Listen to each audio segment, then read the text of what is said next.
I wore my Apple Watch to brunch. I didn't even think about it. My stepfather did. In front of the diner, with my mom watching. Then he saw what the watch had recorded. And that's when everything changed. My name is Emma Lane, and I'm 32 years old. I've been living alone in Phoenix for over a decade now, writing code for a tech company downtown. Most Sunday mornings, I'm either debugging programs or hiking Camelback Mountain before the heat sets in. But that morning, I was driving to meet my mother for what she called a special family brunch. The text had come Friday evening. Emma, honey, Carl and I would love to see you Sunday. Just a nice brunch at Mel's Diner. Please come. It's important. I should have known better. Nothing involving Carl was ever just nice. The parking lot at Mel's was half empty when I pulled in. The Arizona sun already brutal at 10 in the morning. I spotted Mom's silver Honda near the entrance. As I locked my car, I glanced at my Apple Watch, a recent purchase I'd justified as a fitness tracker. The heart rate monitor showed 72 BPM. Normal, calm. That would change. Mom was already standing by the diner entrance, wearing that nervous smile she always had when Carl was involved. He stood beside her, arms crossed, studying the menu posted on the window like it held military secrets. Carl had been out of the Marines for 20 years, but he still carried himself like he was ready for inspection. Emma, Mom's voice pitched higher than usual. You made it. I hugged her, feeling how thin she'd gotten. Her flowered dress hung loose on her shoulders. Of course I made it, Mom. Carl didn't turn around. We've been waiting 15 minutes. I'm actually 5 minutes early, I said, checking my watch again. That's when he noticed it. His eyes locked onto the device on my wrist, and something shifted in his expression. That new, got it last month. Those things record everything, don't they? Conversations, heartbeats. Probably your thoughts too, if Apple could manage it. His laugh had no humor in it. It's just a fitness tracker, Carl. Mom touched his arm. Should we go inside? I'm getting hungry. In a minute. He was still staring at my watch. Does it record audio? Only if I tell it to. I kept my voice neutral, a skill I'd perfected over years of dealing with him. Why? Just wondering what kind of surveillance you're bringing to a family meal. Carl, please, Mom said. Let's just have a nice brunch. He finally looked away from my wrist. You go ahead. Sandra, get us a table. I need to ask Emma something about her car. She's parked crooked. I wasn't parked crooked, but Mom was already disappearing through the diner door, eager to avoid whatever was coming. She'd gotten good at strategic retreats over the years. The moment the door closed behind her, Carl's demeanor changed. The fake casual interest vanished, replaced by something I recognized from my teenage years. The real Carl, the one Mom pretended didn't exist. I don't know what game you're playing, he said, voice low and controlled. But you're not recording anything in there. I told you, it doesn't. Turn it off. He stepped closer. I could smell his cologne, the same sharp scent he'd worn since he married my mother when I was 12. Whatever recording app you've got running, turn it off. There's no app running. Carl, it's Sunday brunch. What exactly do you think I'm going to record? My heart rate was climbing now. 78 BPM, 82. The watch tracked it silently. You think I'm stupid? You show up here with your fancy job and your fancy gadgets, looking down on us, looking down on me? His hand shot out and grabbed my wrist, the one with the watch. I said turn it off. Let go. I tried to pull away, but his grip tightened. 20 years out of the military, but Carl still worked out religiously, still knew how to apply pressure to joints. Not until you turn off the recording. There's nothing to turn off. My voice came out louder than intended. A couple walking past glanced our way, then hurried on. Just another family dispute in a diner parking lot. Nothing to see here.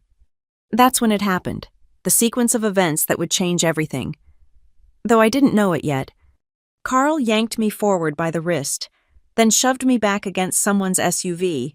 My shoulder hit the side mirror hard enough to send pain shooting down my arm.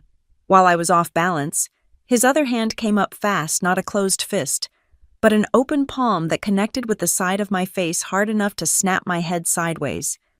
The slap echoed in the parking lot. For a moment, neither of us moved. My cheek burned. My wrist throbbed where he still gripped it. But what I remember most was the look in his eyes, not anger anymore, but satisfaction, like he'd been waiting years to do that. "There," he said, releasing my wrist. "Now we understand each other. You're going to go in there, have brunch with your mother, and keep your mouth shut. No recording, no attitude.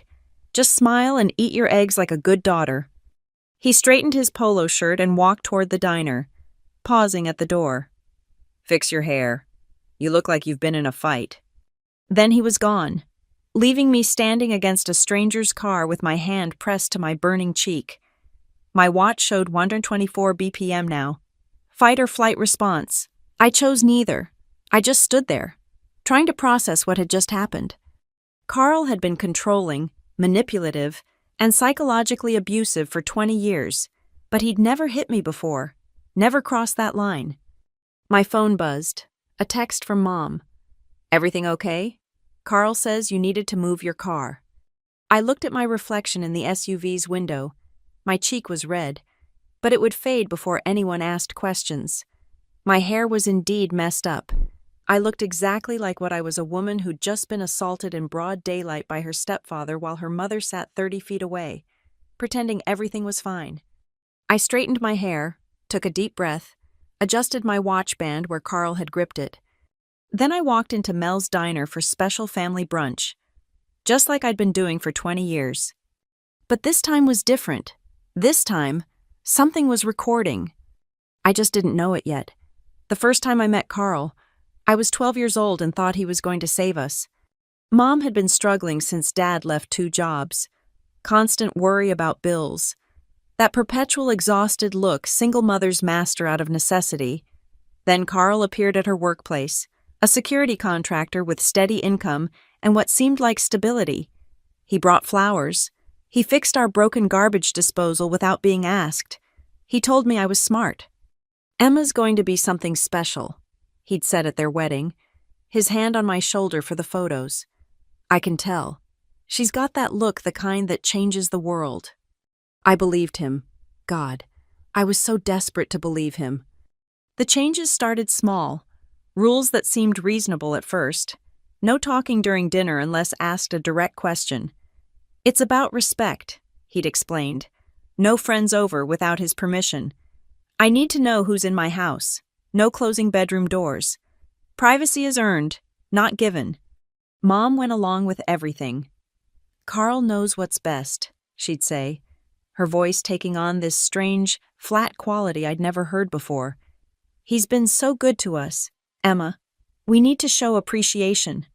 By the time I was 14, our house operated like a barracks. Chores had inspection standards. Homework was reviewed not just for completion, but for what Carl called excellence of effort. Phone calls were monitored. Internet usage tracked and limited to 1 hour on weekdays, 2 on weekends. "Structure builds character," Carl would say during his evening lectures. We'd sit on the couch, Mom and I, while he stood, explaining how the world really worked, how weakness invited exploitation, how discipline separated winners from losers, how grateful we should be that he cared enough to teach us these lessons. I started pushing back at 15, small acts of rebellion that felt monumental at the time, closing my door anyway, staying at the library an extra hour, joining the debate team without asking permission first. "You think you're clever," he'd said when he found out about debate team. Not yelling. Carl never yelled. His voice would get quieter when he was truly angry, forcing you to lean in to hear the threats. "But clever girls end up in trouble. Ask your mother." Mom had been standing right there, washing dishes. Her shoulders tensed, but she kept scrubbing the same plate over and over. "Sandra, tell Emma about clever girls." "Listen to Carl," was all she said. The plate was spotless, but she kept scrubbing. That's when I understood. This wasn't a partnership. This wasn't a marriage. This was something else entirely. And Mom had disappeared inside it so gradually that I hadn't noticed until she was gone. The psychological warfare escalated through high school.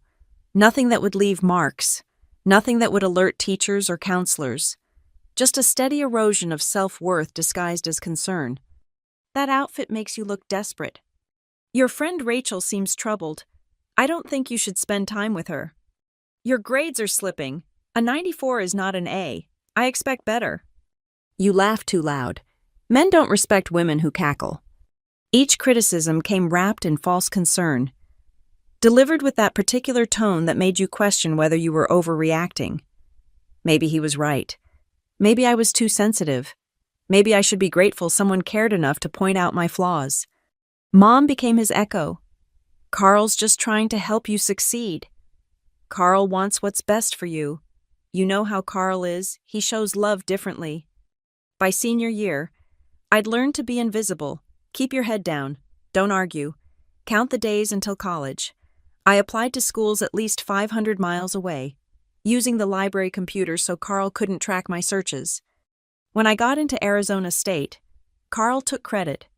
See what proper discipline achieves, he'd announced at dinner. You're welcome. I left for college at 18 and never truly came back. Oh, I visited. Holidays, mostly. Quick weekend trips when Mom's health scares demanded it. But I built my life carefully outside Carl's reach. My own apartment, my own career, my own bank accounts he couldn't access or monitor. The dynamic shifted once I had independence. Carl couldn't control me anymore, so he turned to manipulation, guilt, delivered through my mother. Carl's hurt that you didn't call on his birthday. Carl thinks you're ungrateful for everything he's done. Carl says successful children take care of their parents. The financial request started 5 years ago, always filtered through Mom, always framed as emergencies. The roof leaked. The car needed transmission work. Mom's medication wasn't fully covered by insurance. Each time, I paid.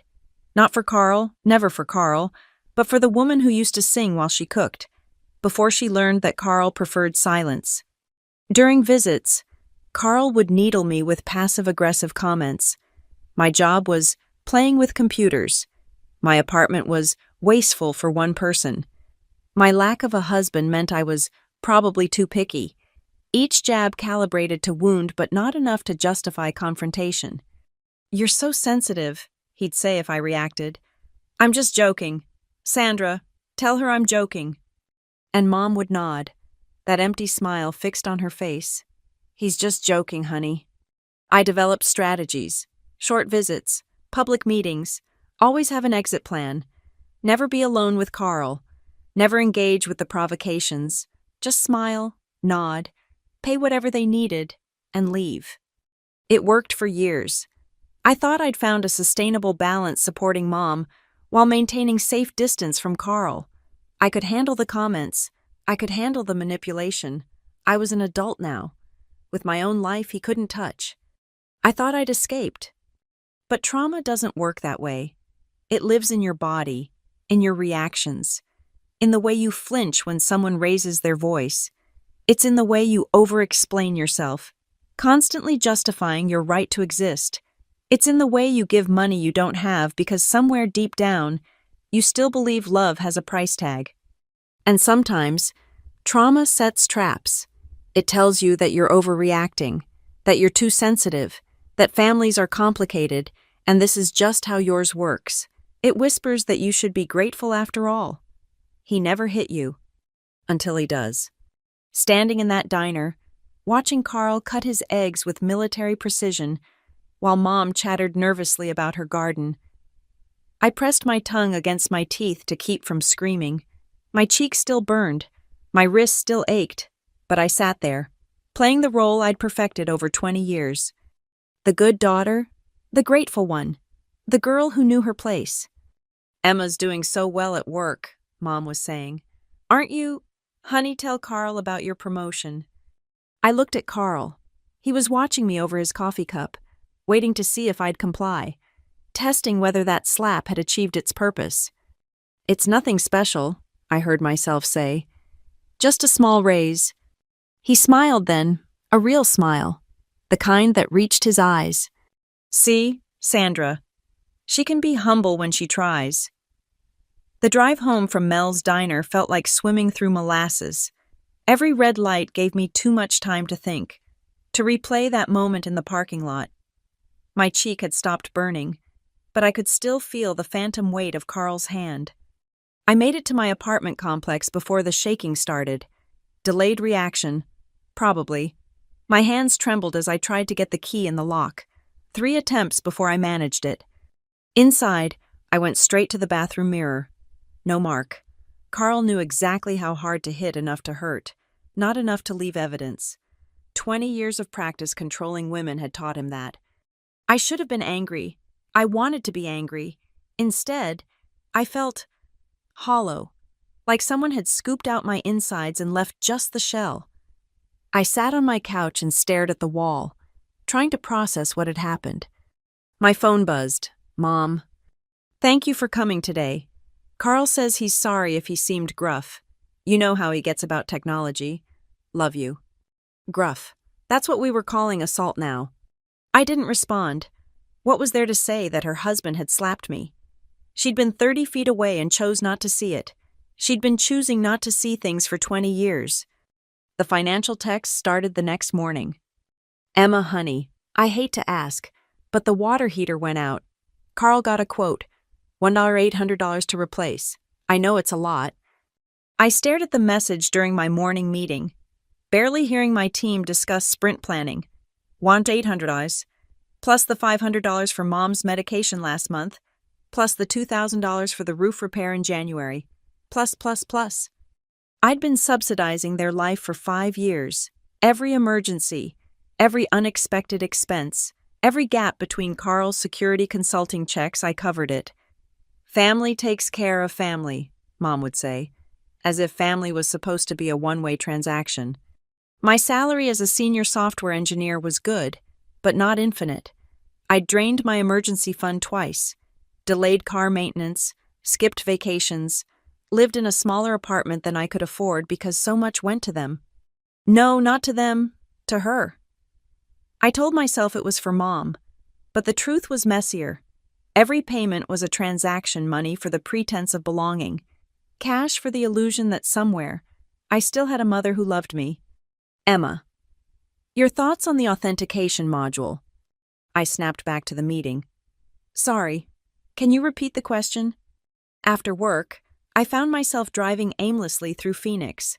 Not home, not anywhere specific, just moving. Because stillness meant thinking, and thinking meant acknowledging truths I'd spent years avoiding. My phone rang. Rachel, my best friend since middle school, one of the few relationships that survived Carl's attempts at isolation. Hey, stranger, haven't heard from you since last week. How is the family brunch? Fine, I lied automatically. Bullshit. You sound weird. What did Carl do? Rachel knew. She'd always known. She'd watched the light dim in my eyes through high school, tried to convince me to report him to someone, anyone, but report what strict house rules. Harsh words. The systematic destruction of a teenager's self-worth wasn't illegal. Just the usual, I said. Emma. Her voice carried 20 years of worry. You know you don't have to keep doing this, right? You don't owe them anything. She's my mom, Rach.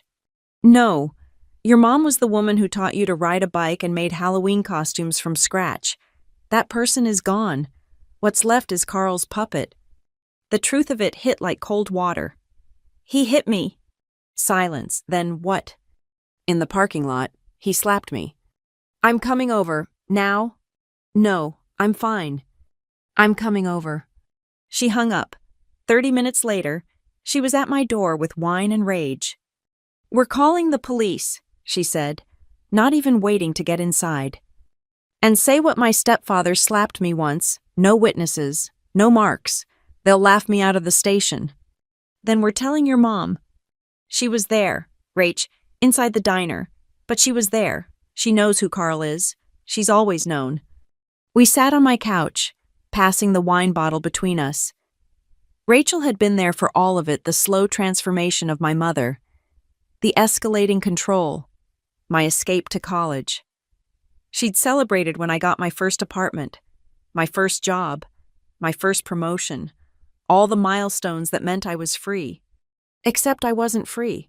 I was still that 12-year-old girl, desperate for approval from people incapable of giving it. "You need to cut them off," Rachel said. "Completely. No more money, no more visits, no more pretending this is normal." I can't abandon her. "She abandoned you first." The words hung between us, true words, painful words. My phone buzzed. Another text from Mom about the water heater, then another about how Carl was stressed about work, how I shouldn't take things personally, how family forgives. "Look at her," Rachel said, reading over my shoulder. "She's not even asking if you're okay. It's all about Carl's feelings, Carl's needs, Carl's version of events." She was right. In all the messages, not one asked how I was. Not one acknowledged that something had happened in that parking lot.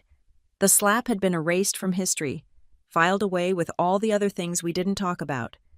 I thought about the money, nearly $30,000 over 5 years, enough for a house down payment, enough for the European trip I'd always dreamed of, enough for 100 things I'd denied myself because family takes care of family.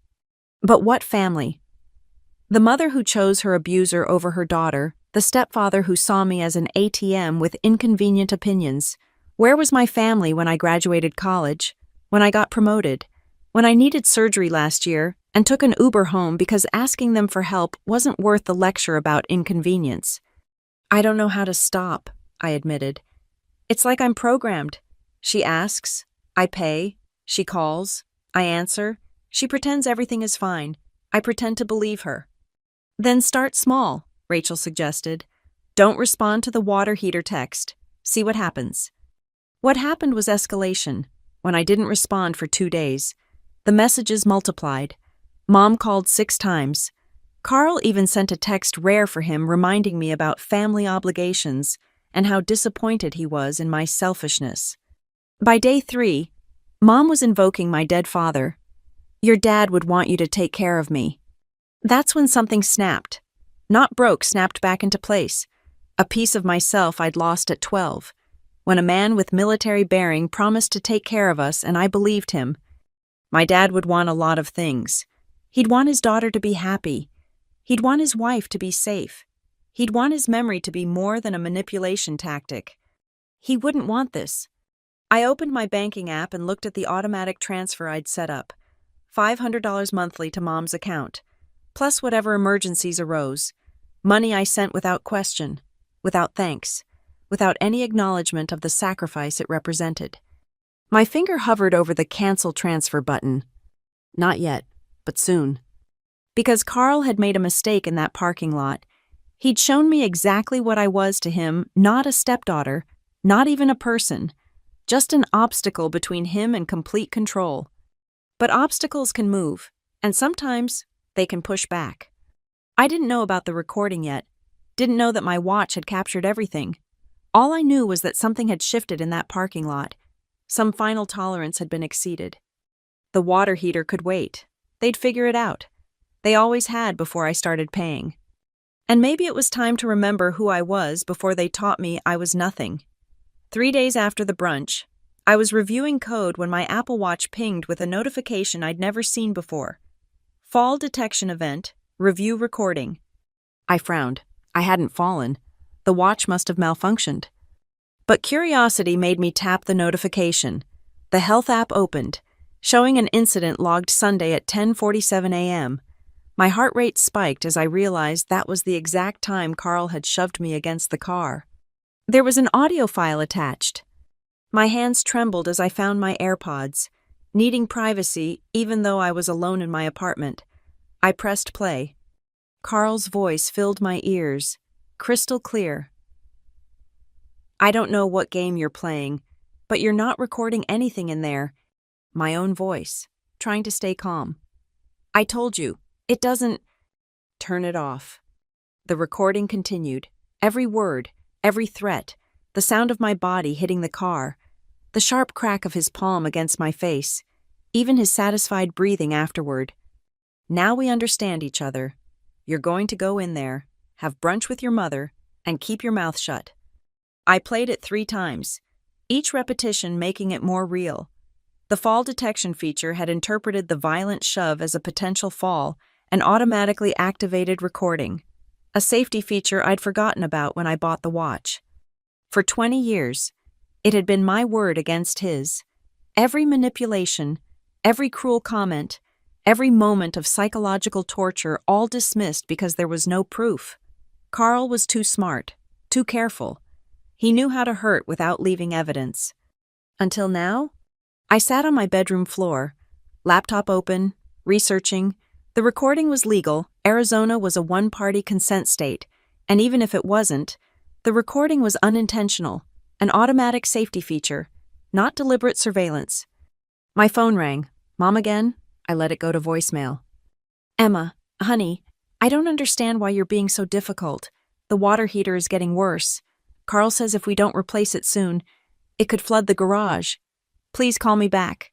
This silent treatment is childish. Childish. Being slapped by your stepfather and needing space was childish. I opened my laptop's recording app and played the audio again, this time saving multiple copies. One to my cloud storage, one to an external drive, one emailed to myself. Then I transcribed every word, noting timestamps. I said turn it off, 10:47:23. Not until you turn off the recording, 10:47:28. Sound of impact, 10:47:35. Sound of second impact, the slap, 10:47:42. Each timestamp was a fact. Each word was evidence. For the first time in 20 years, I had proof that I wasn't crazy, wasn't too sensitive, wasn't overreacting. Rachel came over that evening. I played her the recording without warning. Her face went from confusion to shock to fury. Holy shit, Emma, this is evidence.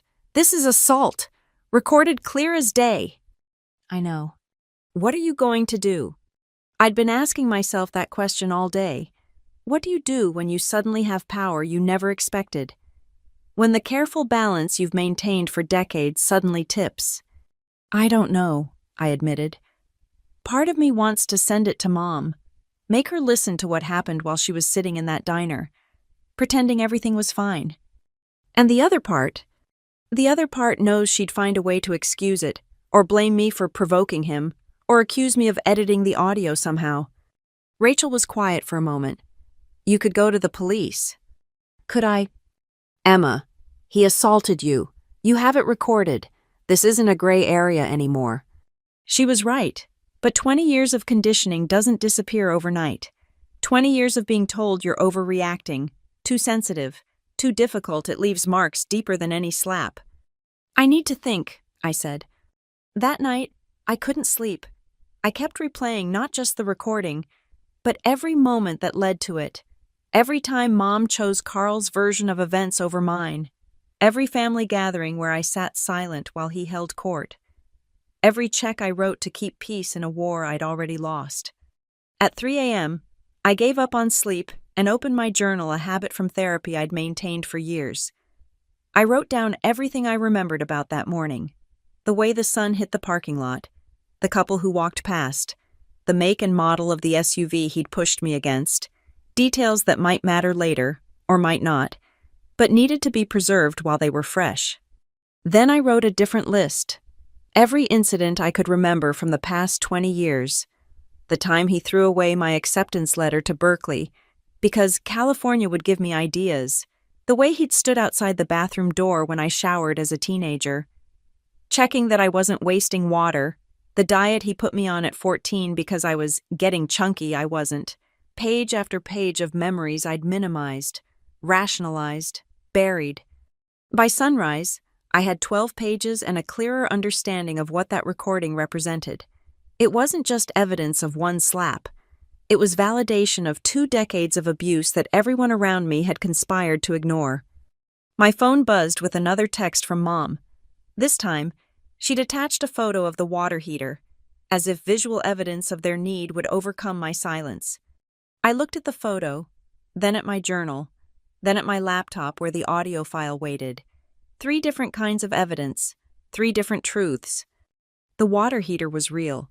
Their need for money was real. But so was that slap. So were 20 years of Carl's control. So was my mother's complicity. I opened a new document and started typing. Mom, I have an audio recording of Carl assaulting me in the parking lot last Sunday. The sound of him shoving me against a car and slapping me was automatically captured by my watch's safety features. I have spent 3 days deciding what to do with this evidence. I stared at the words, cursor blinking. Did I want to send this? Did I want to open this door? My phone rang. Rachel, checking in. Have you decided anything? She asked. I'm writing an email to my mom, telling her about the recording. And I don't know if I'll send it. Once I do, everything changes. There's no going back to pretending. Emma, Rachel said gently, you can't go back anyway. He hit you. That's not something you can unknow. She was right. The moment Carl's hand connected with my face, our careful family fiction had shattered. The recording just meant I had the pieces in my hand. I kept typing. I am done pretending that Carl's behavior is acceptable. I am done funding a household where I'm not safe. I am done being asked to prioritize his comfort over my well-being. Each word felt like rebellion. Each sentence was a boundary I'd never been allowed to have. The water heater will have to wait, as will any future financial requests. I need time and distance to decide how to proceed with this recording. My finger hovered over send. Once this email left, Mom would tell Carl. He'd know about the recording. He'd know I had power now. He'd be afraid. The thought should have brought satisfaction.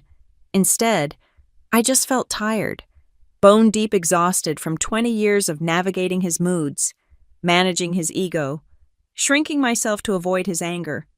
But I was done shrinking. I hit send. Then I closed my laptop, put on my running shoes, and went to Camelback Mountain. I needed to move, to feel my body as something other than a target. As I climbed, my watch tracked every step, every heartbeat, the same device that had protected me without my knowledge. At the summit, Phoenix spread below in morning light. Somewhere down there, my mother was probably reading my email.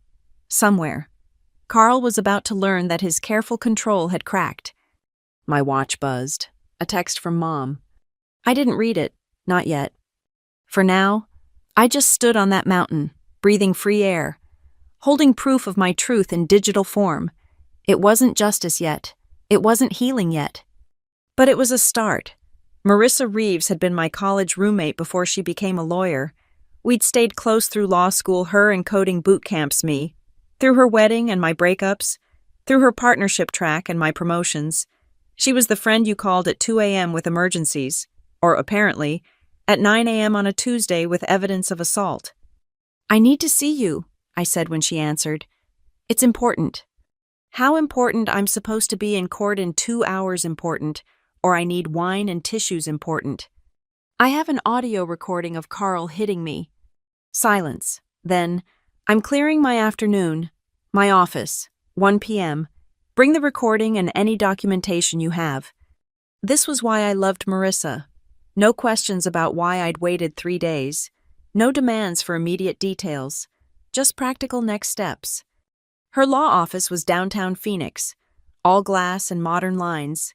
I'd been there for holiday parties and lunch meetings, but never as a potential client. The receptionist smiled and waved me through. I was expected. Marissa's office had floor-to-ceiling windows overlooking the city. She stood when I entered, coming around her desk to hug me. Okay, she said, guiding me to the sitting area. Tell me everything. Start from Sunday morning. I told her about the brunch invitation, the parking lot, the slap. She took notes on a legal pad, occasionally asking for clarification.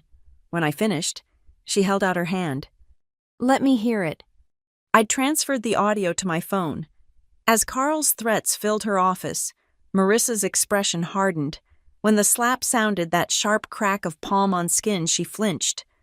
Play it again, she said when it ended. The second time, she closed her eyes, listening like a doctor with a stethoscope. When it finished, she was already reaching for her laptop. First things first, she said, typing. This is admissible evidence. Arizona is one-party consent, and even if it wasn't, Your watch's automatic safety feature makes this unintentional recording, which has different legal standards.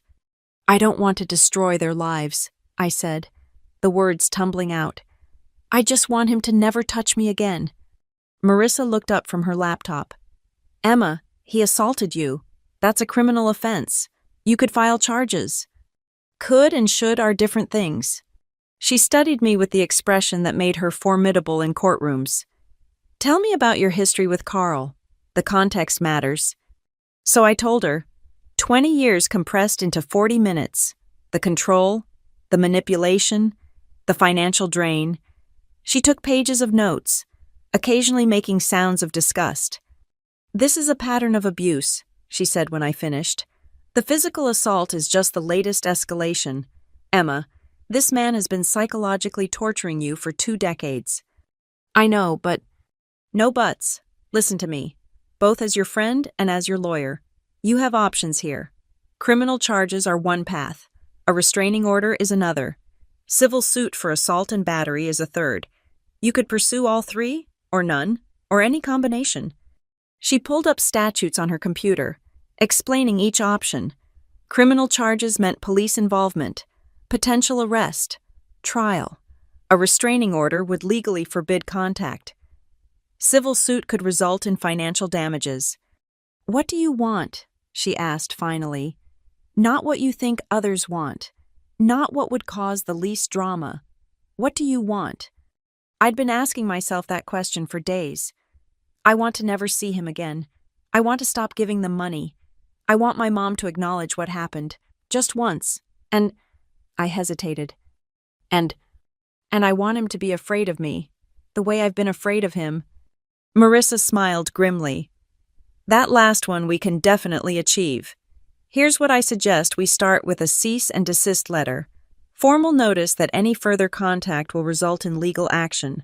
We include a transcript of the recording, not the audio itself, but enough that he knows we have it. What if he denies it? Then we send the actual audio. Emma, this recording is your ace. We don't play it unless we have to, but he needs to know we have it. She drafted the letter while I watched. Legal language transformed my messy pain into structured paragraphs. The assault became battery. The years of control became pattern of harassment. My trauma became damages. We'll also address the financial exploitation, she said, typing. No more money. Any further requests will be considered harassment. My phone had been buzzing steadily. 12 missed calls from Mom. 6 from Carl, unusual for him. Multiple texts I hadn't read. They're panicking, I said. Good. They should be. Emma, can I be frank? Always. Your mother is not going to choose you. I know that's hard to hear, but you need to accept it. She's had 20 years to protect you and hasn't. This recording won't change that. I know, I whispered, and I did. The child in me hoped differently, but the adult knew better. Marissa printed the letter, sliding it across to me. Read it. Make sure you're comfortable with everything. The letter was 3 pages of beautiful, terrifying legal language. It outlined the assault, referenced the recording, demanded no further contact, and warned of legal consequences for violations. It was everything I'd wanted to say for 20 years, translated into language Carl would have to respect. It's perfect, I said. We'll send it certified mail. He'll have to sign for it. That gives us proof of delivery. She paused. Emma, once we send this, things will escalate before they get better. Are you prepared for that? I thought about the 12 missed calls, the frantic texts I hadn't read, the water heater that had become a symbol of everything wrong in our relationship. They've already escalated, I said. I'm just finally escalating back. Marissa squeezed my hand. I'm proud of you. This takes courage. It takes a recording. If I didn't have proof... Stop. Even without the recording, your experience is valid. The recording just makes it easier to prove. There's a difference. She was right, but 20 years of gaslighting had left its mark. I needed that external validation, that irrefutable evidence that I wasn't crazy. What happens after we send the letter? I asked. Best case, they respect it and leave you alone. Realistic case, They'll try to circumvent it, contact you through other people, show up at your work, escalate the emotional manipulation. That's when we consider the restraining order. And worst case, he comes after you. She said it matter-of-factly. Men like Carl don't like losing control. When threatened, they often lash out. Do you have somewhere safe to stay? I hadn't considered physical danger. Carl was controlling, not violent, except he'd already crossed that line once. I can stay with Rachel for a while. Good. I also want you to document everything from now on. Every contact attempt, every message through third parties, every time you see them in public, time, date, details, build a file. She gave me a folder with her business card, copies of Arizona statutes, and resources for domestic violence survivors. That last one made me pause. Is that what this is, domestic violence? Emma, he hit you. He's controlled and manipulated you for 20 years. He's financially exploited you. Yes, this is domestic violence. It doesn't have to look like movies to be real. I left her office with the folder clutched to my chest. The letter would go out tomorrow. By Thursday, Carl would know I had evidence. By Friday, everything would be different. In my car, I finally checked my messages. Mom's texts had evolved from confusion to anger to desperation. Emma, what is this about a recording? This is ridiculous. Call me immediately. Carl is very upset. You need to explain yourself. Are you trying to destroy our family? Your father would be ashamed of you. Please, honey, let's talk about this like adults. If you don't respond, I'm coming to your apartment. That last one was sent an hour ago. I started my car and drove, not home, but to Rachel's. As I pulled into her driveway, my phone rang. Mom again. This time, I answered. Emma, finally. What is this nonsense about a recording? Her voice was shrill, panicked. In the background, I could hear Carl talking, though not his words. It's not nonsense. Mom, your husband assaulted me. I have it recorded. That's impossible. Carl would never. He did. Sunday morning, in the parking lot. You were inside the diner. Silence. Then, quieter. I'm sure it's a misunderstanding. You know how sensitive you are. There it was. The same dismissal I'd heard for 20 years. But this time, I had proof. I'm sending Carl a legal notice tomorrow. He's not to contact me again. Neither are you. Unless you're ready to acknowledge what happened. Emma, you can't. I hung up. Then I blocked her number.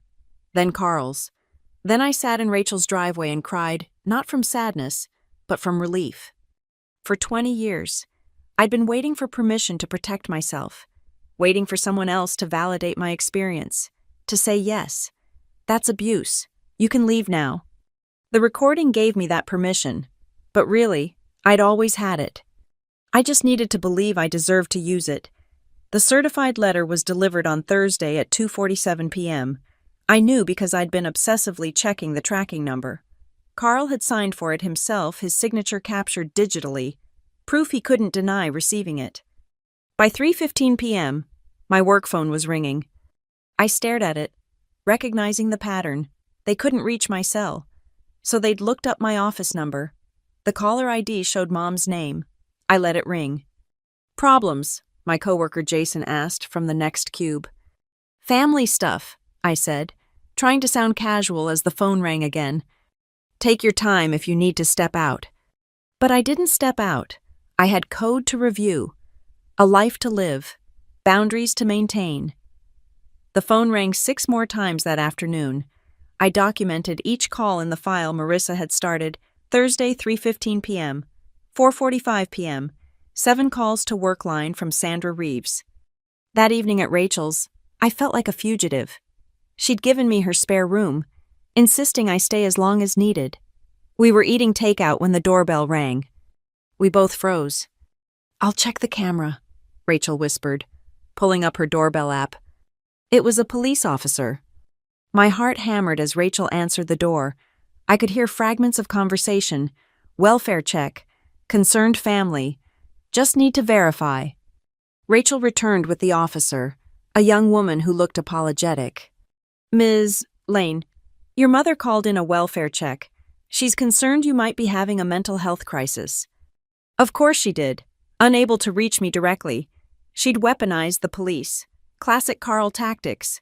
Probably used the system to regain control. I'm fine, I told the officer. I've cut contact with my family due to a recent assault. My lawyer has sent a cease and desist letter. Do you have any documentation of this? I showed her Marissa's business card and a copy of the letter. The officer scanned it, her expression shifting from routine check to understanding. I see. Well, you appear fine to me. I'll note that in my report. Do you want to file a counter-report for harassment?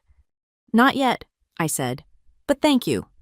After she left, Rachel poured us wine. They called the cops on you. They actually called the cops. They're escalating. I pulled out my phone to text Marissa, then remembered something. Wait, how did they know I was here? We figured it out quickly. My car in Rachel's driveway. Carl had probably driven by my apartment. Not found me. Then checked the logical places. Rachel's house was on a short list. You need to be careful, Rachel said. If he's driving around looking for you. She didn't finish, but I understood. Men like Carl didn't handle rejection well. Friday morning brought a new development. My personal email. The one I hadn't given my family contained a message from an address I didn't recognize. The subject line. Please read. From someone who understands. Against my better judgment, I opened it. Emma, you don't know me, but I was married to Carl before your mother. I heard through mutual acquaintances about your situation. I believe you. He was the same with me. Though it never got physical, the control, the manipulation, the financial abuse, all of it. I left after 3 years, but not before he destroyed my credit and alienated me from my family. If you need a witness for any legal proceedings, I'm willing to testify about his pattern of behavior. Stay strong, Diana Morrison. I read it 3 times. Carl's ex-wife. Mom had always painted her as unstable, bitter, unable to handle Carl's strong personality. Another woman gaslit into silence. I forwarded the email to Marissa with a note. Is this helpful? Her response was immediate. Very. Call me. This establishes pattern, Marissa said when I called. If we need to go to court, having a previous victim testify is gold. Can I reach out to her? Yes. Good. Also document that welfare check. That's harassment through official channels. If they do it again, we file for the restraining order immediately. The weekend passed in strange quiet. No calls to my work phone. No surprise visits. No police. The silence felt ominous, like the eye of a storm. Monday morning, I understood why. My boss called me into his office first thing. Emma, I need to ask you something difficult. We received a concerning call about you on Friday. My stomach dropped. From who? A man claiming to be your stepfather. He suggested you were having a mental breakdown, stealing family money, making false accusations. He was quite insistent that we should be aware of your instability. I sank into the chair. Carl had called my employer. He'd tried to destroy my job. I need you to know, my boss continued, that we didn't give his claims any credence, but I'm obligated to inform you and document the incident. Do you need any support from the company security escort to your car? Work from home arrangements. Maybe work from home for a while, I said, my voice barely steady. I'm handling a family situation with legal counsel. Take whatever time you need. And Emma, we've instructed reception not to put through any calls from your family. If this escalates, we'll involve building security. I made it to the bathroom before the panic attack hit. Locked in a stall. I gasped for air as the full weight of Carl's intentions crashed over me. He wasn't just angry, he was trying to systematically destroy my life, my job, my credibility, my freedom. This was war. I called Marissa from the bathroom. He called my employer, tried to get me fired. That's it. We're filing for the restraining order today. This has crossed into clear harassment and stalking behavior. Can you come to my office? I'll be there in an hour. Emma, bring the recording. We're going to need it. The restraining order paperwork was extensive. Marissa helped me detail 20 years of abuse, the recent assault, the escalating harassment. We attached the cease and desist letter, documentation of the welfare check, my boss's statement about Carl's call. "Now for the evidence," Marissa said. "Are you ready to make this official?" I connected my phone to her laptop and transferred the audio file. Hearing it again in her office, Carl's threats, the impact, the slap felt different now. It wasn't just proof of one moment. It was evidence in a legal proceeding that would become part of public record. "Once we file this, there's no going back," Marissa warned. "The court will hear this recording. Carl will hear it played in front of a judge. Are you prepared for that?" Was I 20 years of conditioning screamed to protect the family secrets, to handle this quietly, to not make waves? But Carl had called my job. He'd sent police to check on me. He was the one who'd chosen war. "File it," I said. Marissa nodded and began preparing the filing. As she worked, she explained the process. Emergency orders could be granted same day if the judge found immediate danger. The full hearing would follow within weeks. "Given the escalation pattern and the physical assault, I think we'll get the emergency order," she said. "That gives you immediate protection while we wait for the full hearing." My phone buzzed. A text from an unknown number. I almost ignored it, then saw the preview. "This is your mother. Please." I'd blocked her number, so she'd gotten a new one, or borrowed someone's phone. The full message was longer. "This is your mother. Please don't do this. Carl is sorry. He never meant to hurt you. You're destroying our lives over a misunderstanding. I'm begging you as your mother, stop this before it goes too far. We can work this out as a family. Don't let outsiders tear us apart. I love you." I showed Marissa. She photographed it for evidence. "Classic abuse dynamics," she said. "Notice how she frames you as the aggressor. You're destroying their lives. The assault is a misunderstanding, and outsiders, that's me and anyone else who might support you, are the real problem." She was right. Even faced with evidence of Carl's violence, Mom was still choosing him, still making me the villain for refusing to be victimized. "Add this to the filing," Marissa asked. "Yes." By noon, we were at the courthouse. The emergency hearing was brief, 15 minutes in front of a judge who'd seen too many domestic violence cases. Marissa presented the evidence efficiently. The recording played in the quiet courtroom, Carl's threats echoing off institutional walls. The judge barely hesitated. "Emergency protection order granted.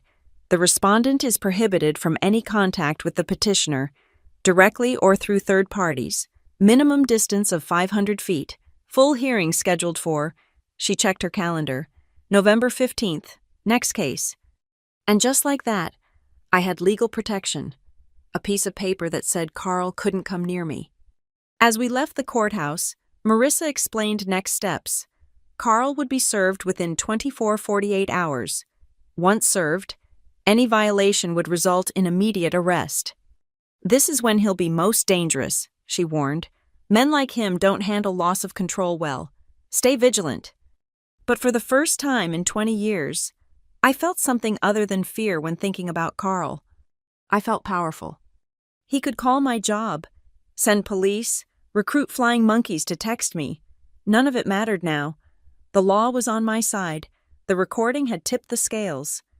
That night at Rachel's, I opened a bottle of good wine, the kind I never bought because that money might be needed for Mom's emergencies.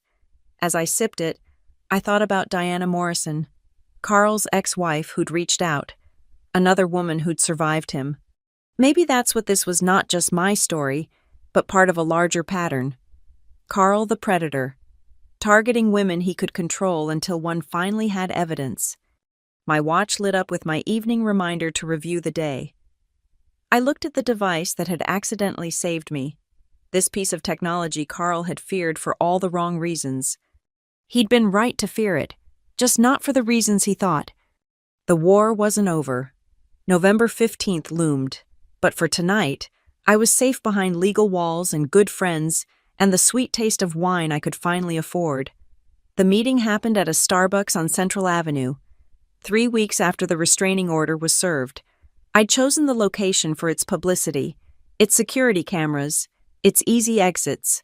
Marissa had advised against any meeting, but I needed to see my mother one last time, to give her one final chance. She was already there when I arrived, hunched over a cold coffee, looking older than her 58 years. The designer purse I'd bought her last Christmas sat beside her, but her clothes were wrinkled, her usually perfect hair unwashed. 10 minutes, I said, sitting across from her. That's all. Emma, sweetheart. Don't just say what you came to say. She reached for my hand. I pulled back, placing both hands around my own coffee cup. Her face crumpled at the rejection. I don't understand how we got here, she began. One minute we're having brunch, the next you're filing restraining orders, and Carl's not allowed within 500 feet of you. He hit me, Mom! He says he didn't. He says you're making it up, that the recording could be anything. Stop. I pulled out my phone, found the audio file. You want to hear it? You want to hear your husband threatening me, the sound of him shoving me into a car, the slap. Her eyes widened in panic. No, that's not necessary. Why? Because hearing it would make it real. Because then you couldn't pretend anymore. She was crying now, quiet tears that didn't smudge her waterproof mascara. Even in breakdown, she maintained appearances. You don't understand what you're doing to us, she whispered. Carl can't work with this on his record. Security firms don't hire men with restraining orders. We're going to lose the house. That's what you're worried about, the house. Where will I go? Emma, I'm almost 60. I haven't worked in 15 years. I don't have any savings. Carl handles the money. Without you helping. Without his job. The manipulation was so transparent it almost hurt. Make me responsible for their financial crisis. Guilt me into dropping charges to save her from consequences of her own choices. Where was this concern for my well-being when I was 12? I asked, when he made me sit in silence at dinner, when he monitored my showers, when he threw away my college acceptance. He was trying to give you structure. When he told me I laughed too loud, when he said I was getting fat, when he isolated me from friends. My voice was rising. Other customers were starting to look. Where were you, Mom? I was there. I was always there. No, Sandra was there. Mom disappeared the day she chose Carl over her daughter. She flinched like I'd slapped her. Good. Maybe physical metaphors were all this family understood. That's not fair. I love you. Everything I did was for you. To give you a stable home. A stable home? Is that what you call it? I have PTSD, Mom, actual diagnosed PTSD, from growing up in that house. I've been in therapy for 5 years trying to undo what you let him do to me. I didn't know. You knew. The words came out flat. Certain. You knew every time you told me to not upset Carl. You knew when you made excuses for his behavior. You knew when you stood in that diner while he was outside hitting me, and you pretended everything was fine. She shook her head frantically. I didn't know he was going to... Yes, you did. Some part of you knew exactly what he was capable of. That's why you went inside. That's why you've gone inside every time for 20 years. Because if you don't see it, you don't have to do anything about it. What was I supposed to do? Her voice cracked. Leave with no money, no job, nowhere to go. At least with Carl, you had a roof over your head. Food, stability. I would have rather lived in a car with a mother who protected me than in a house with one who didn't. The words hung between us. Truth has weight, and this one was heavy enough to break something. I watched it happen the moment she realized I meant it, that I would have chosen poverty with love over comfort with abuse. I did the best I could, she said finally. The default defense of every parent who knows they failed. No, you did what was easiest for you. There's a difference. She was sobbing now, ugly crying that drew stares and whispers. Part of me wanted to comfort her. 20 years of training said to apologize, take it back, make it better. But I thought about 12-year-old Emma, waiting for someone to save her, learning that no one would... I need money, she said suddenly, desperately. Just this last time. The lawyer fees. The house payment, we're drowning. If you ever loved me, please. And there it was. The real reason for this meeting. Not reconciliation, not understanding, not even goodbye. Just one more transaction. No. Emma, please, I'm your mother. My mother died when I was 12. You're just the woman who let Carl raise me. I stood to leave. She grabbed my wrist, the same one Carl had grabbed in the parking lot. I looked down at her hand, then up at her face. Let go. She held on tighter. You can't just abandon me. I'm your family. Family doesn't hit family. Family doesn't choose abusers over children. Family doesn't call the police for welfare checks when they don't get their way. That was Carl's idea. Everything is Carl's idea. Carl's rules, Carl's anger, Carl's needs. When do you have your own ideas? Mom. When do you choose something that isn't Carl? I pulled my wrist free. She slumped back in her chair, looking smaller than I'd ever seen her. I chose him because I loved him, she whispered. And you kept choosing him even when he hurt me. That's not love, Mom. That's cowardice. I turned to leave, then stopped. One more thing needed to be said. I'm not going to the full hearing. Marissa will represent me. The restraining order will probably become permanent. Carl will likely lose his security clearance. You'll probably lose the house. And none of that is my fault or my responsibility. How can you be so cold? You taught me. 20 years of watching you choose your comfort over my safety. 20 years of being told my feelings didn't matter. 20 years of being gaslit into silence. You created this version of me, Mom, the one who can walk away. I left her crying in Starbucks. As I walked to my car, my phone buzzed with a notification from my banking app. The automatic transfer to Mom's account, the one I'd never quite canceled, was scheduled for tomorrow. I opened the app and deleted the transfer. Then I went a step further and closed the joint account we'd opened when I was 18, the one she still had access to, for emergencies. $4,000 sat in it, my emergency fund she could tap. Not anymore. The account closure was instant. The money transferred to my sole checking, $4,000 that had been earmarked for their emergencies, now back in my control. My phone rang immediately. Mom. She must have gotten an alert about the account. I didn't answer. There was nothing left to say. That night, I sat with my laptop and wrote her a letter. Not to send, but for me. For the 12-year-old who'd needed someone to say these things. Dear Mom, I loved you completely. The way only children can love without conditions or reservations. That love survived years of watching you choose him. It survived your silence when I needed your voice. It survived your betrayal when you looked away. But love isn't enough when it only flows one direction. You'll tell people I abandoned you, that I'm cruel, ungrateful, mentally unstable. You'll paint yourself as the victim of a vindictive daughter. Carl will help you craft this narrative because it serves him too. But we both know the truth. You abandoned me first, in 1,000 small ways over 20 years. Every time you said, "Don't upset Carl." Every time you made excuses. Every time you chose his comfort over my safety. I'm not abandoning you now. I'm just finally choosing myself the way you never chose me. I hope someday you find the courage to leave him. Not for me, that ship has sailed, but for you. For the woman you were before Carl convinced you that love meant disappearing. But I won't wait for that day anymore. I've spent 20 years waiting for you to save me. Now I'm saving myself. Goodbye, Mom. I saved the letter in a folder labeled Things I'll Never Send and closed my laptop. Tomorrow would bring new challenges, the full hearing, Carl's inevitable extinction burst, Mom's continued manipulation. But tonight, I sat in my own space, with my own money, making my own choices. The 12-year-old girl who'd believed Carl would save them was gone. In her place sat a woman who'd learned the hardest lesson. Sometimes the only person who can save you is yourself. And sometimes saving yourself means letting go of the people who should have saved you first. The courtroom was smaller than I'd expected for the full hearing. November 15th had arrived faster than seemed possible, and I sat next to Marissa at the petitioner's table, my hands folded carefully to hide their shaking.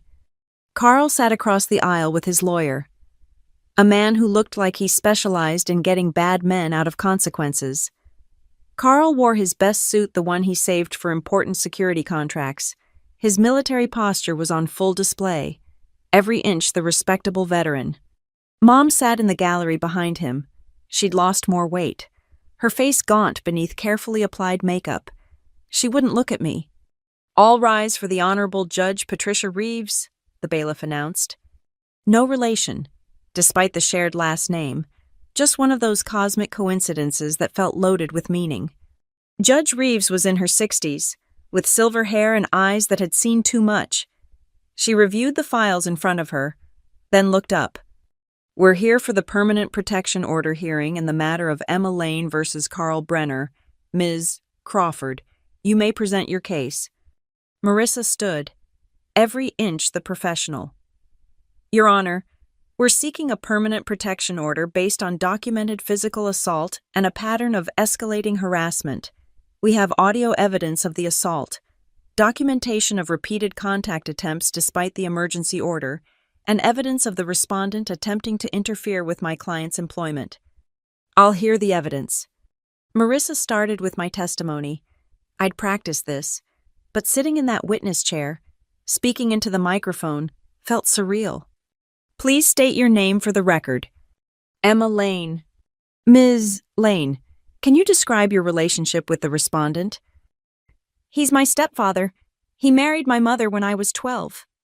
"And can you describe the events of October 22nd? I told the story again. The brunch invitation, the parking lot, the watch, each detail carefully recounted while Carl stared at me with undisguised fury. "Was this the first time the respondent physically assaulted you?" "Yes, but there was a 20-year pattern of psychological abuse and control." Carl's lawyer objected. "Relevance, Your Honor. We're here about an alleged incident on October 22nd, not to litigate ancient history. Pattern of behavior is relevant to the necessity of a protection order," Judge Reeves ruled. "I'll allow it. Continue, Ms. Lane." So I continued. The rules, the isolation, the financial exploitation, speaking it aloud in court, with a judge listening and a court reporter typing, made it real in a way therapy never had. "Now," Marissa said, "I'd like to play the audio evidence." The courtroom went silent as she connected her laptop to the court's audio system. Then Carl's voice filled the room. "I don't know what game you're playing, but you're not recording anything in there." My own voice responding, the sounds of struggle, the slap that seemed to echo even louder in the formal space. I watched the judge's face as she listened. Her expression didn't change, but her pen moved across her notepad. When it finished, Marissa submitted additional evidence, the cease and desist letter, documentation of Carl calling my employer, the welfare check, text messages from my mother sent from various numbers after I'd blocked her.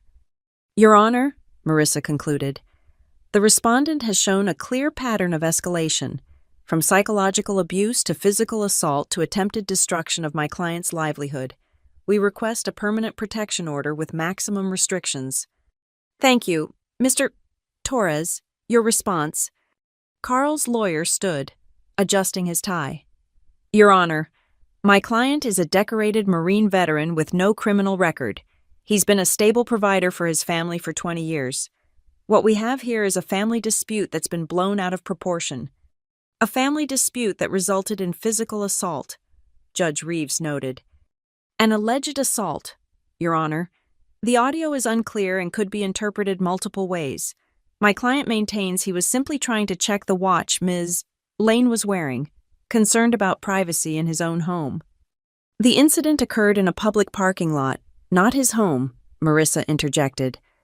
"Regardless," Torres continued, "this is a matter that should be resolved within the family, not through court intervention. Mr. Brenner is willing to agree to voluntary limited contact while the family works through counseling." "Is your client denying he struck Ms. Lane?" Judge Reeves asked directly. Torres hesitated. "My client recalls the interaction differently than Ms. Lane. There may have been incidental contact during a discussion about—" "That's a yes or no question. Counselor, did your client strike Ms. Lane?" "My client does not recall striking Ms. Lane." The judge turned to Carl. Mr. Brenner, you're not required to testify, but I'm curious. You don't recall whether you hit your stepdaughter? Carl stood slowly, his jaw tight. Your Honor, I may have made a gesture that she misinterpreted. Emma has always been sensitive. A gesture. The judge's tone was flat.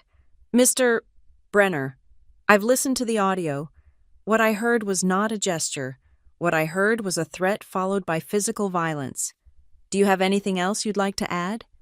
Carl's face flushed. That recording was made without my consent. I have a right to privacy. Arizona is a one-party consent state. Mr. Brenner, and regardless, the recording was made automatically by a safety feature, not deliberately. Anything else? She's trying to destroy my family, Carl burst out, his careful control finally cracking. 20 years I provided for her, gave her structure, tried to make something of her, and this is how she repays. That's enough. Mr. Brenner, his lawyer said quickly, but the damage was done. The real Carl had shown himself. Judge Reeves made more notes. I'd like to hear from Ms. Diana Morrison. I'd forgotten Diana was here. Carl's ex-wife walked to the witness stand, a small woman with steel in her spine. Her testimony was brief but damaging. The same patterns, the same control, the same escalation when challenged. She'd left before it became physical, but only just. He told me once, Diana said quietly, that the best way to control someone was to make them doubt their own reality, to be their only source of truth. He was very good at it. When all testimony was complete, Judge Reeves reviewed her notes. The courtroom was silent except for the whisper of paper. I've heard enough, she said finally. The audio evidence clearly documents physical assault. The pattern of harassment following the incident demonstrates a lack of respect for boundaries and legal orders. The testimony establishes a decades-long pattern of coercive control. She looked directly at Carl. Mr. Brenner, you are a man who has confused control with care, obedience with respect. Your actions toward Ms. Lane, both historical and recent, constitute a clear pattern of domestic abuse. Mom made a small sound from the gallery. Carl's face had gone from red to white. I am granting the permanent protection order. Judge Reeves continued. Mr. Brenner, you are prohibited from any contact with Ms. Lane, direct or indirect, including through third parties.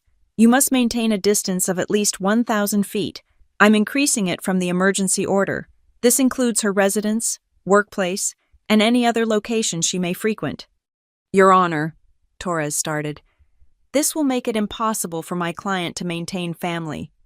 Your client should have considered that before assaulting his stepdaughter. The order is granted. Violation will result in immediate arrest and criminal charges. Do you understand, Mr. Brenner? Carl nodded stiffly. I need verbal confirmation. I understand. His voice was barely audible. Good. This order is permanent unless successfully petitioned for modification, which would require substantial evidence of changed circumstances. Given the severity of the assault and the pattern of abuse, I would not expect such a petition to succeed. She turned to me. Ms. Lane, you have the full protection of this court. If Mr. Brenner or anyone acting on his behalf contacts you, report it immediately. This order is enforceable across state lines. Thank you, Your Honor, I managed. Court is adjourned. The gavel came down with finality. I stayed seated as the courtroom emptied. Carl left first, his lawyer's hand on his arm, not looking back. Mom lingered, staring at me across the space. For a moment, I thought she might speak. Then she turned and followed Carl out. You did it, Marissa said quietly. It's over. But it wasn't over. It was just beginning. The rest of my life without them. Without the toxic dance we'd performed for 20 years. Without the financial drain, the emotional manipulation, the constant fear. Diana Morrison stopped at our table on her way out. You're brave, she said simply. Braver than I was. Don't let anyone tell you different. Outside the courthouse, Phoenix's November sun felt like blessing. I stood on the steps, breathing free air, holding the protection order paperwork that meant Carl could never touch me again. My phone buzzed. "Rachel, how did it go?" "I won," I texted back. Then, because that didn't feel like enough, we won. 20 years of silence had ended with one recording, one piece of evidence that made it impossible to deny, minimize, or explain away what Carl was. My Apple Watch showed my heart rate 72 BPM. Calm, safe. Finally safe. The text message came at 2:17 a.m., 3 days after the hearing. I'd finally moved back to my own apartment, feeling secure with the protection order in place. My phone was on silent, but the vibration against my nightstand woke me. Unknown number. I almost ignored it, then saw the preview, "You think you've won." Against my better judgment, I opened it fully. "You think you've won, but you've destroyed everything. Your mother cries every night. We're losing the house. I can't get work because of your lies. I hope you're satisfied with ruining the family that raised you. You were nothing before me and you'll be nothing after. Watch your back." My hands shook as I screenshot the message. The number wasn't Carl's. He was too smart for that, probably a burner phone or borrowed from someone. But the language, the tone, the implicit threat, pure Carl. I forwarded it to Marissa immediately, then called the police non-emergency line. The officer who took my report sounded bored until I mentioned the protection order. "He's not supposed to contact you at all, including through third parties or unknown numbers," she said. "We'll send someone to take a full report. Save that message and don't delete anything." 2 officers arrived within an hour. They took photos of the message, documented the number, and filed a violation report. "We'll attempt to trace the number," Officer Chen explained. "If we can prove it was him, he'll be arrested for violating the protection order. In the meantime, consider changing your number." "I need my number for work," I said. "Can't I just block this one?" "You can, but he might use others. Document everything, every message, every attempt, build the case." After they left, I sat in my living room, unable to go back to sleep. The apartment felt less safe now.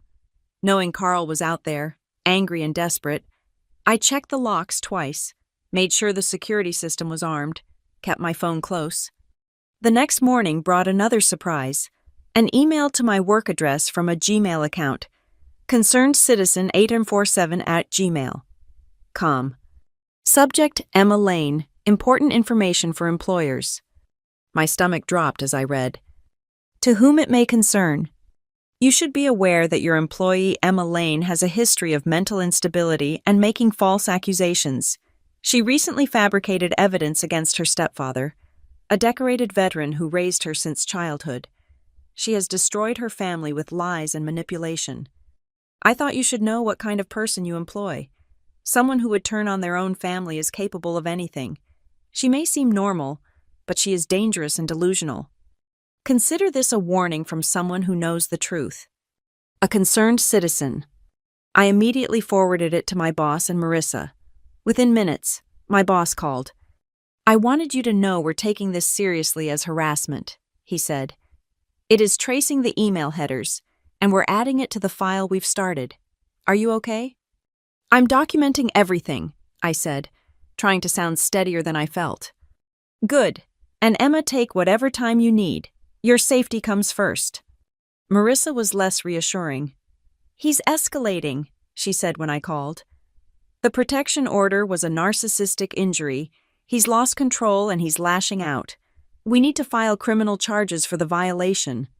"Will that make it worse?" "Maybe temporarily, but it establishes consequences. Right now, he thinks he can skirt the edges of the order. We need to show him he can't." That afternoon, I went to the police station to file formal charges. The detective assigned to my case was a woman named Rodriguez, who'd clearly seen this pattern before. "Protection orders are only as good as their enforcement," she said. "The fact that he's already violating it tells me he doesn't respect the law. We'll pick him up today." Today. The sooner the better. Men like this escalate when they feel powerless. How's your security at home?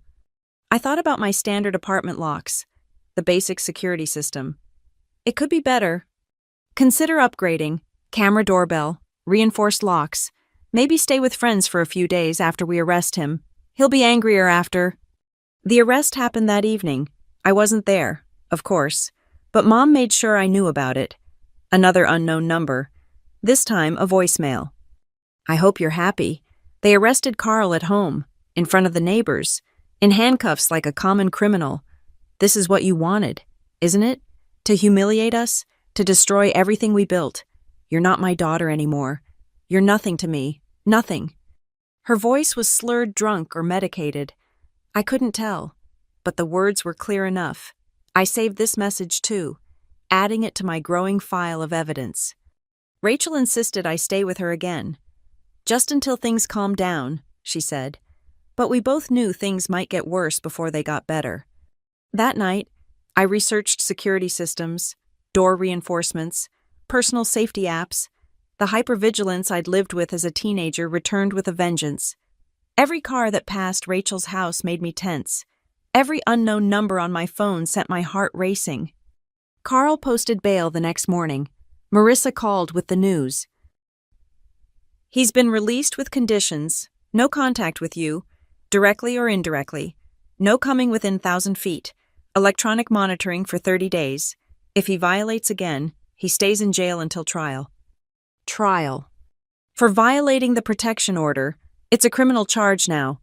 Emma, Class 1 misdemeanor, possibly aggravated to a felony if they prove the threatening nature of the message. He's facing up to a year in jail. A year? The number felt both too long and not long enough. What about Mom? She's not prohibited from contacting you, but any contact that seems directed by Carl could be considered a violation. Document everything. The next few days passed in a blur of hypervigilance and legal procedures. I worked from Rachel's house, installed new security apps on my phone, and checked my credit reports obsessively. Carl knew too much about my personal information. Then came the letter. It arrived at my office, hand-delivered by courier. No return address, but I recognized Mom's handwriting. Emma, by the time you read this, we'll be gone. Carl's lawyer says we should relocate too much damage to his reputation here. We're moving to Texas where his brother lives. I want you to know that I will never forgive you for this. You took a moment of frustration and turned it into a criminal case. You destroyed a good man who made one mistake. You chose revenge over family. I know you think I failed you as a mother. Maybe I did. But you failed me as a daughter. I needed you, and you abandoned me. Don't try to find us. You've made it clear you want nothing to do with us. The feeling is mutual now. I hope someday you realize what you've thrown away. When you're alone. When you have no family left. Remember you chose this. Sandra. Not Mom, not love, just Sandra. I read it twice, waiting for the pain that didn't come. Instead, I felt relief. They were leaving, moving across state lines where the protection order still applied, but where I'd never accidentally run into them, where I wouldn't have to worry about seeing Carl's truck in a parking lot or Mom at a grocery store. I showed the letter to Marissa. Keep it, she advised. If anything happens, it proves they left voluntarily, not because of harassment from you. They're already rewriting history. That night at Rachel's, we opened wine and ordered too much Thai food. How do you feel? She asked. I thought about it. How did I feel? My mother had disowned me. My stepfather wanted to destroy me. I was hiding at my best friend's house with a protection order and a criminal case pending. Free, I said finally. I feel free. It was true. For 20 years. I'd been held hostage by obligation, guilt, and misplaced hope. Now they were gone, not just physically, but emotionally. Mom had finally shown her true colors, choosing Carl definitively and completely. It hurt. Of course it hurt. But it was the clean pain of a broken bone finally being set, not the chronic ache of a wound that wouldn't heal. My phone buzzed, another unknown number, but this time, it was Diana Morrison.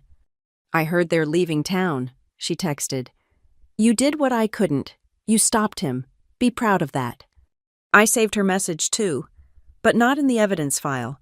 This one went in a new folder labeled Support, because that's what I was building now, not a case against Carl, but a life without him. The war wasn't over. There would be a trial. There might be more messages, more threats, more extinction bursts of rage, but the tide had turned. Carl had made a critical error in that parking lot. He'd let his mask slip in a way that technology could capture, and in doing so, he'd given me the key to my own freedom. As I sat with Rachel, eating pad thai and planning security upgrades for my apartment, I felt something I hadn't experienced in 20 years. Hope. 1 month later, I sat alone at a different brunch spot, a small cafe in Tempe with outdoor seating and good coffee.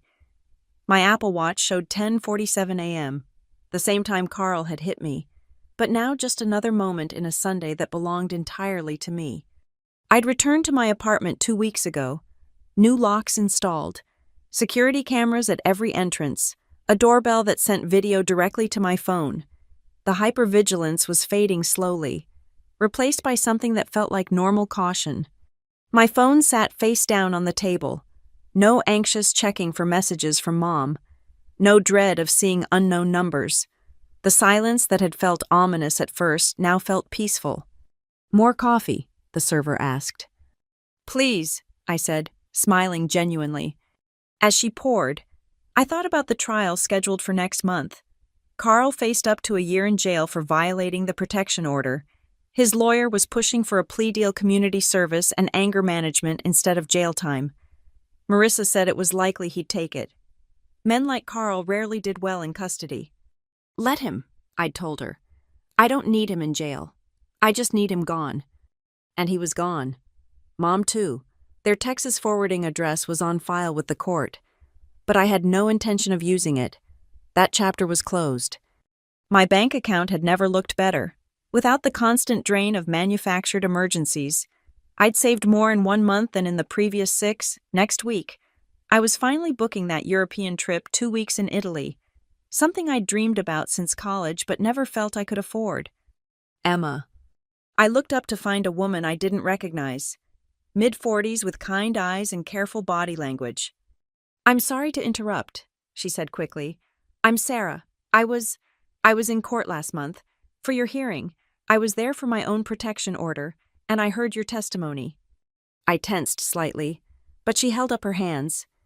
"I just wanted to thank you. Hearing your story, seeing you stand up to him, it gave me courage. I went through with my order, left my husband, got my kids safe." Her voice cracked slightly. "You probably don't remember, but when you talked about that recording, about finally having proof, I felt that in my bones." "I'm glad you're safe," I said, meaning it. "Me too, both of us," she smiled. "Anyway, I won't keep you. I just saw you and had to say something. Enjoy your brunch." She walked back to her own table where 2 young children were coloring on paper placemats. Safe, free, starting over. I thought about cycles, how Carl had probably learned his control from someone else, passed it to Mom, tried to install it in me. How many generations of women had suffered in silence because they didn't have proof, didn't have support, didn't have options? But cycles could be broken. I was proof. Sarah was proof. Diana Morrison was proof. My food arrived eggs Benedict with fresh fruit. Something I'd never have ordered during family brunches where Carl dictated acceptable choices. I took a photo, not for social media but for myself, a record of this small freedom. My watch buzzed with a calendar reminder: therapy, Tuesday 3 p.m. I'd kept going, even after the crisis passed. There was so much to unpack, so many years of damage to address, but my therapist said something last week that stuck. "You're not healing from one slap, Emma. You're healing from 20 years of being told that slap was coming if you stepped out of line." She was right. The physical assault was just the period at the end of a very long sentence. As I ate, I mentally drafted an email I'd been considering. "Diana, I wanted to thank you again for your testimony and your support. I've been thinking about what you said, how many others might be out there, struggling with similar situations. I'm wondering if you'd be interested in starting a support group. Nothing formal, just a safe space for people who've survived this kind of control.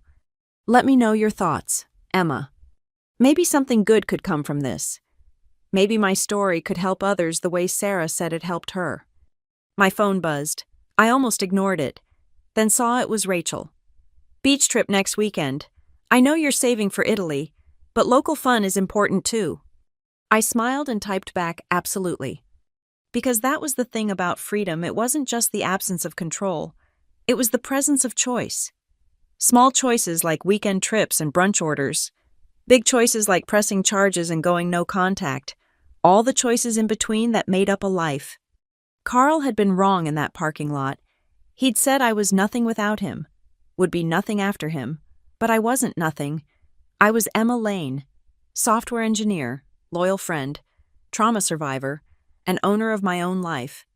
I paid my check, left a good tip, and walked to my car. The Arizona sun was bright but not yet brutal. My watch tracked my steps, my heart rate, all the small data points of a life in motion. As I drove home, I passed the exit for Mom and Carl's old neighborhood. I didn't feel the pull anymore. No guilt, no obligation, no wondering if this time would be different. They'd made their choice. I'd made mine. My apartment welcomed me with its new security and hard-won peace. I had work to do, code to review, a life to build, dreams to chase. But first, I made a cup of tea and sat on my balcony, looking out at the city that had become my true home. My watch showed a notification, monthly summary. Your activity levels have increased 40% this month. Keep up the great work. I laughed, realizing it was true in more ways than one. My activity, physical, emotional, social, had all increased once I stopped carrying the weight of Carl and Mom's dysfunction. The future stretched ahead, uncertain but mine. There would be challenges, triggers, moments when the old programming tried to reassert itself, but I had tools now, boundaries, support, proof of my own strength. And I had something else, something Carl never counted on. The knowledge that I was worth protecting, even if I had to protect myself. Especially then. As the sun climbed higher over Phoenix, I raised my tea mug in a quiet toast to Diana, who survived him first, to Sarah, who found courage in shared truth, to Rachel, who never stopped believing me, to Marissa, who fought for me in court, and to 12-year-old Emma, who deserved better but grew up to claim it anyway. The notification on my watch had been right. Keep up the great work. I intended to. Thank you for listening to my story. I'd love to know where you're listening from. Drop a comment below and let's connect. Share our thoughts and experiences. If this story resonated with you, please subscribe to the channel and hit the like button. And if you want more people to hear this story, hit that hype button to help it reach those who might need to hear it. Your support means everything.